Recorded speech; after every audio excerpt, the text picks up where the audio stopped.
PSSI terus memperkuat timnas Indonesia dengan program naturalisasi pemain keturunan yang mayoritas berasal dari Belanda. Lantas, bagaimana reaksi Federasi Sepak Bola Belanda atau KNVB?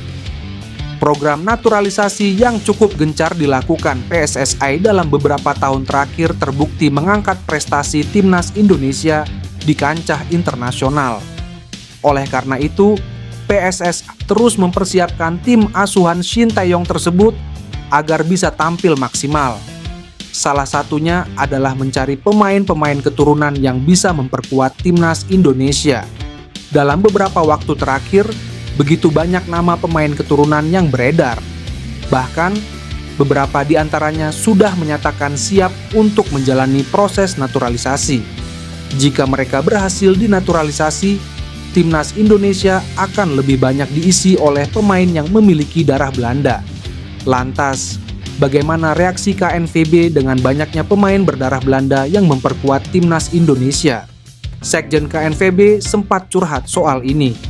Pada 2022 lalu, Sekjen KNVB Gij De Jong sempat mengunjungi Indonesia untuk menghadiri Orange Indonesia Festival di Jakarta pada 25 November 2022. Ketika itu, Gij De Jong ditanya soal Mark Klok yang akhirnya resmi menjadi pemain timnas Indonesia. Sebagai informasi, pemain Persib Bandung itu merupakan pemain kelahiran Amsterdam, Belanda. Benar, Mark Klok menjadi satu di antara contohnya. Dia awalnya pemain Belanda, ujar Sekjen KNVB, Gij De Jong. Dia pun tidak mempermasalahkan jika ada pemain berdarah Belanda akhirnya memilih Indonesia. Bahkan, menurutnya hal tersebut sangat bagus. Namun, sambil bercanda dia meminta kepada PSSI untuk tidak banyak-banyak menaturalisasi pemain berdarah Belanda. Sekarang, Mark Klok memperkuat timnas Indonesia. Tentu bagus, tapi jangan banyak-banyak, katanya sambil bergurau. Perburuan mencari pemain keturunan Indonesia untuk menjadi pemain naturalisasi agar bisa memperkuat timnas Indonesia di putaran ketiga kualifikasi Piala Dunia 2026 semakin gencar. Salah satunya Ole Romeni, penyerang Utrecht Santer menjadi target utama PSSI. Namun sayangnya, Ole Romeni tampaknya secara halus menolak menjadi pemain naturalisasi bela timnas Indonesia di putaran ketiga kualifikasi Piala Dunia 2026. Melalui salah satu media Belanda, Ole Romeni masih mengharapkan panggilan dari timnas Belanda. Masih belum jelasnya status Ole Romeni. Media Korea Selatan pun menyuarakan dukungannya terhadap timnas Indonesia untuk mencari pemain keturunan yang lain. Salah satu media Korea Selatan, Exosport News, merekomendasikan dan dukungan kepada Shin Tae-yong untuk merekrut penyerang muda FC Twente yang dinilai lebih potensial, yakni Daan Rots. Daan Rots yang kini berusia 22 tahun ini telah menunjukkan bakatnya di Eredivisie. Musim lalu, ia telah mengemas 9 gol dan 10 assist dari 40 penampilan bersama FC Twente. Kemampuan dalam mencetak gol dan bermain di sayap kanan menjadi nilai plus bagi timnas Indonesia yang tengah mencari sosok penyerang. Darah Indonesia Daan Rots mengalir di tubuhnya dengan sang kakek berasal dari Palembang, Sumatera Selatan. Meskipun ia menetap di Belanda, ia pun dikabarkan telah bersedia membela timnas Indonesia jika PSSI memberikan tawaran naturalisasi kepadanya.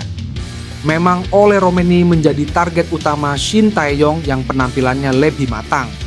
Namun apa salahnya baik PSSI dan Shin Tae-yong mencoba dan melihat penampilan Daan Rots di FC Twente. Sebuah angin segar berhembus di tengah persiapan timnas Indonesia untuk menghadapi babak ketiga kualifikasi Piala Dunia 2026.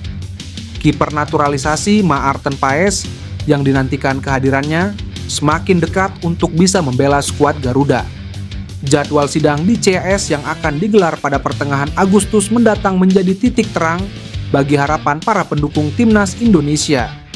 Jika keputusan sidang berjalan sesuai harapan, maka Paes berpotensi besar untuk segera berpindah federasi dari Belanda ke Indonesia.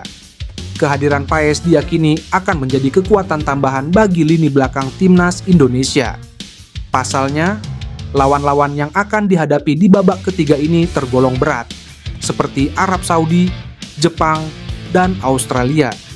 Dengan pengalaman dan kemampuannya, Paes diharapkan mampu menjaga gawang timnas Indonesia dari kebobolan.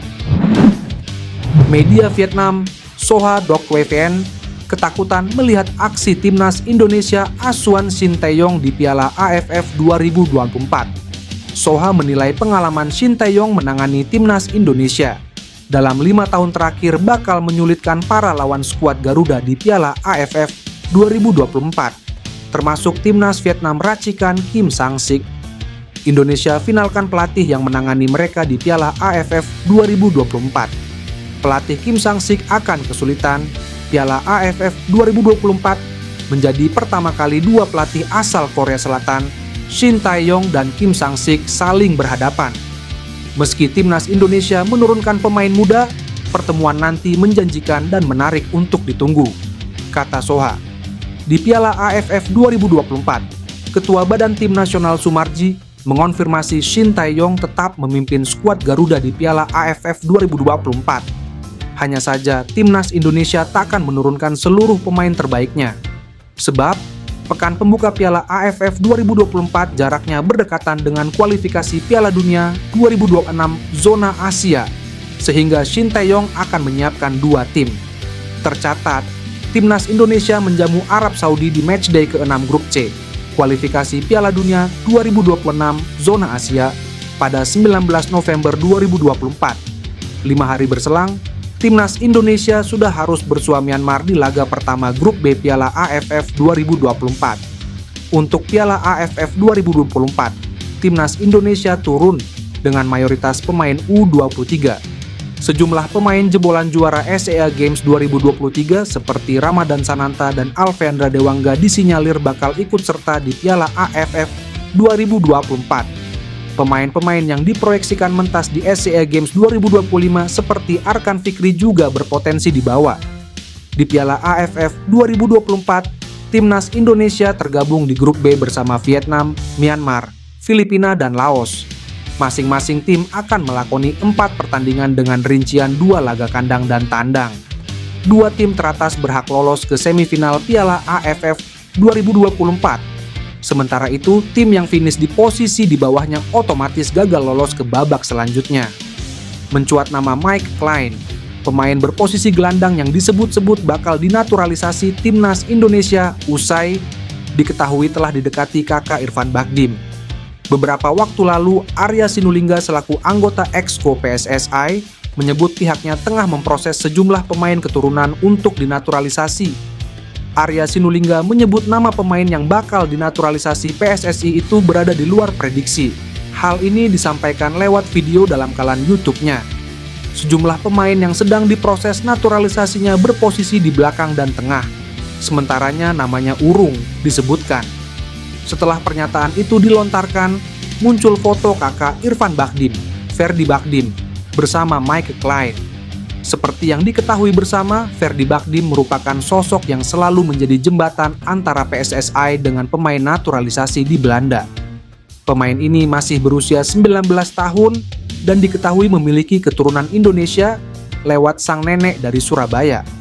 Mike Klein merupakan pemain kelahiran Breda dan sempat menimba ilmu di Akademi Sepak Bola Feyenoord dengan total 71 kali penampilan. Selama itu, sang pemain berhasil mencatatkan 5 gol dan 5 assist di semua kompetisi. Berikut profil singkat Mike Klein. Sedang menjadi perbincangan utama adalah keputusan Jairo Ridwal, gelandang Crystal Palace, yang kini menyatakan kesiapannya untuk bergabung dengan timnas Indonesia. Informasi ini diungkapkan melalui komunikasi antara ex-exco PSSI Hassani Abdul Ghani dan saudara dekat Jairo. Menariknya, kunjungan Jairo Ridwal ke Indonesia terekam dalam kanal YouTube resmi Ajax Amsterdam. Dalam rekaman tersebut, Jairo menyempatkan diri untuk bertemu dengan saudaranya yang hadir sebagai tamu kehormatan. Tamu yang dimaksud adalah Ronnie Marcus, saudara sepupu yang berasal dari pihak nenek Jairo.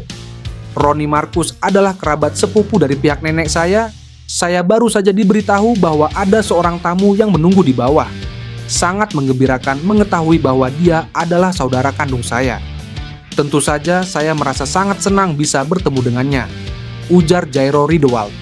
Pemain yang kini memperkuat Crystal Palace ini berdiskusi lebih lanjut tentang asal-usul darah Indonesia. Dalam sebuah wawancara dengan Ajax yang diunggah pada 2 Mei 2014, Jairo memaparkan bagaimana budaya Indonesia masih dijaga dan dilestarikan oleh keluarganya. Nenek Jairo yang berasal dari Indonesia menjadi bagian penting dalam merawat warisan tersebut, sering bertemu dengan saudara-saudaranya yang masih mempertahankan garis keturunan Indonesia.